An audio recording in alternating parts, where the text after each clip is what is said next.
Yeah, I wanted to quickly talk about the door removal from the Audi Q3.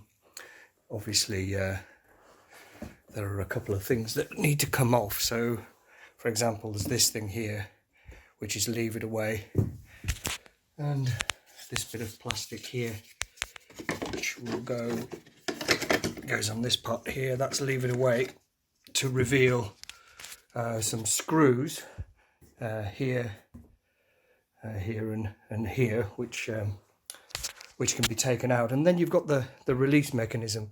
Something to note, at the bottom of the door there's a little mark here which you have to push up, and that releases a mechanism at the bottom which is associated with this little mechanism here. So that's disconnected. Then there's these little things, and I have to say I've broken a few. Like this here is being repaired with some solvent weld here. That'll be okay when it's fixed.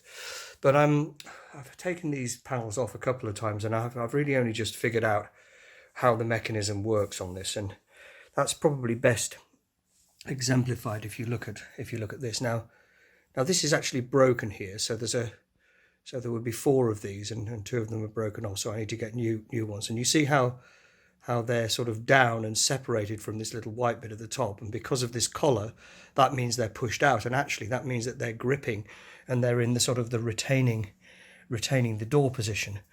This is them in the sort of released mode, and you can see how this part here is pushed up, and that's achieved using, well, actually there's a special tool that I already have, but I've modified this door, this trim removal tool, by basically extending this hole, this groove down here, and also using a sander to thin that down.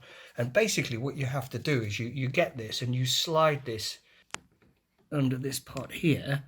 It will go pop and release it and push this collar up. Okay, I thought I'd give a bit of an update on what I've been doing with the door panels in the car, from the car. Yeah, a little bit of this. When you go to the trouble of putting an audio system in, you might as well do at least a little bit of acoustical treatment of the internals of the door. So I've put this bitumen layered, aluminium layered stuff on, which is sort of increases the mass, reduces the resonance. There's some more under there, and then there's some foam stuff stuck there. This is of course around where the speaker will be. I've put more of this stuff. Mounting the tweeter. So this is the location that the original tweeter was in. You can see there's a bit of gun glue here. In fact, what I was able to do was to pop out the existing tweeters and then use a heat gun and just warm the plastic up a little bit, and then move the lugs out, such that the this Hertz tweeter was able to just click into position and be held by the actual retaining lugs. So that's great. So that's kind of in the correct position there. And I've just, for good measure, I've just put a little bit of glue gun glue on just to hold that, and then I'll do some editing of the wire later.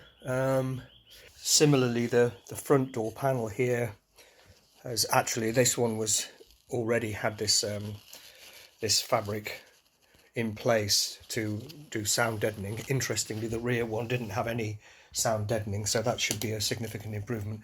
And again, yeah, I've put some of this foam around to try and just increase the mass of the door, to reduce resonances in the door, and to increase the sound insulation characteristics.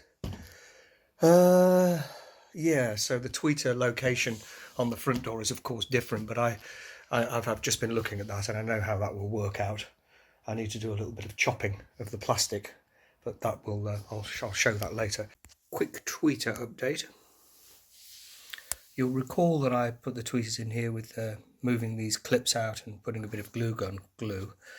I've thought about this, and in fact partly because of what I've done on the front tweeters, I've decided to use some more of this polyurethane glue basically, and also the wires that come out of these are quite delicate. So what I've done is, I've given that this plug here, when you take the door off, will be being pulled. What I've done is I've put a load of that around the bottom here to provide some strength there in case this ever gets pulled at any point in time. Unlikely to, but you never know.